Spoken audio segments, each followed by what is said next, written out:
And we are back with season 17 winner of The Voice, Jake Hoot. So, Jake, after you won, you got to perform at the Opry a little bit over a year ago, right?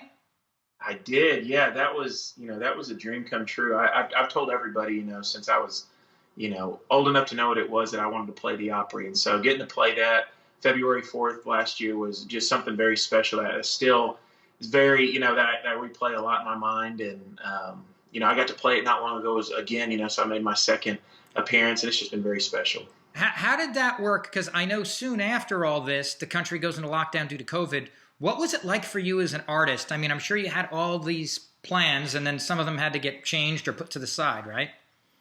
Yeah, well, I think, obviously it sucks, just to put it blatantly, it sucked. But I think the way I grew up, my parents being missionaries in another country, you learn to do things on the fly. Plans change all the time. You can't control everything. And so whenever plans would change, we had to learn on the fly, and it makes for great stories. But I tell everybody, hey, it makes for a good story. And so we did have a lot of big plans. We had a lot of things, tour wise and everything. And so we just had to find other ways to get creative. And, one day we're going to look back on this and appreciate the work that we did put in during all of this, which is going to pay off big for us later on. And so we're just going to keep making music the way we've been doing it. So you've got this incredible new 5-song EP, Love Out of Time, and it's truly fantastic. How did that whole thing come about?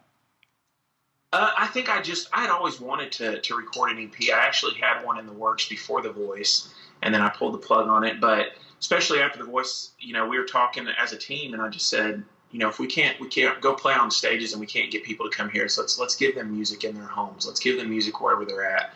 And so we talked about it, and as an independent artist, you fund a lot of stuff out of your own pocket. And so I said, well, let's do about a 5-song EP. I said, La Bamba has to be on it. And then we went through the other ones, and Danny Myrick, we brought him on as the producer. He's also a hit songwriter, incredible. And so he and I co-wrote a few songs together. And then, of course, the Kelly Clarkson duet, I wrote that with Dean Sams from Lone Star and Jamie Floyd. And so we wrote all these songs for this album, and it just came together beautifully, and when you're planning all this stuff, it's hard to envision what it's going to look like. But once we got that final product, I mean, it's so much better than I could have ever asked for. Now, I'm going to ask you if you've got a personal favorite out of the mix. But I do know from speaking with a lot of other artists that it's kind of tough to pick which child is your favorite. But do you have a favorite? I think I do. I mean, there's 2 songs on there, Love Out of Time and I Would Have Loved You, are probably the deepest songs I wrote. But as a song that's just fun to listen to, that I go back to and listen to all the time, it's a song that I'll probably play for you here in a little bit. So it's called Something You Can Slow Dance To. What was it like physically singing a song with your coach, Kelly Clarkson? Oh, man. You try to put in your head that, no matter who it is you're singing with, you're not going to let it affect you and stuff like that. But all that sounds great before it gets put into practice. And so singing with somebody of her caliber is just unreal. I mean, she can sing anything she wants. So it was really special. We got to do Winter Song on the show, and the way that whole thing came about and the way it turned out, and how much people still tell me all the time how much they love that song. It's just really special. And I'm just glad that I got to sing with her. I mean, that's something I can check off my to-do list, in life. So you wrote or co-wrote most of the songs on your EP. What was that process like? It's very cool. I mean, if you've never gotten to write a song, I encourage anybody and everybody to do it. I mean, it's something that it's a vehicle for you to put life experiences, emotions, everything into a song to give to somebody else. And, writing by yourself is very special. And it's so cool when you write that song, you're just like, man, this is my baby. It's also very special when you co-write it with somebody else, because now you're pulling from multiple people's experiences and hurts and joys. And so to write all the songs except La Bamba on the album was really special. I tell everybody that, La Bamba was a song I wish I wrote, but that's a few years before my time. But, like you said, it's hard to pick, which one's your favorite kid, but you just sit back and you look at the whole thing and you're just a proud dad, watching it go and listening to how people love it. And so just a very special project to be a part of.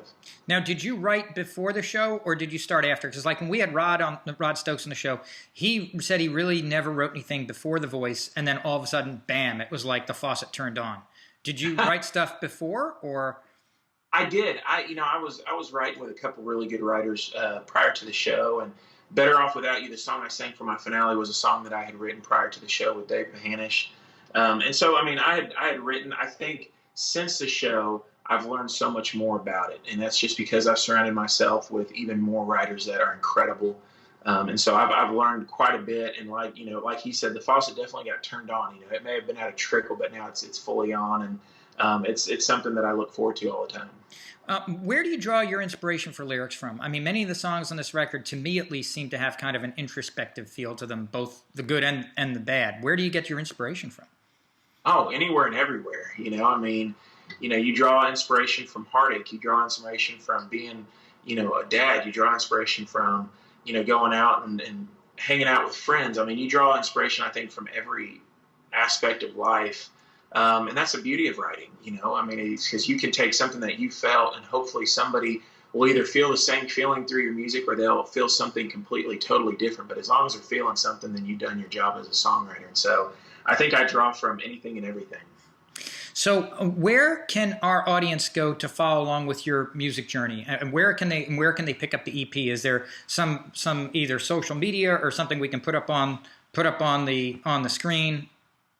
Yeah, absolutely. If you follow me at my website, jakehoot.com, you can get all the updated info, including CDs, merchandise, and a tour schedule. On Facebook, it's Jake Hoot, and then on Instagram and Twitter, it's Jake Hoot Music. So, Jake, we're going to go to a final commercial break, and then we're going to close out the show with you. What song was it that you're going to play for us? Something we can slow dance to. Well, we are looking forward to it. We're going to be right back after the break with Jake Hoot. Every reason to feel like this. Now there's nothing you can do to change it. You know me better than anyone else, how far I'm willing to take it. I never meant it more than I do now. There's only one way I can say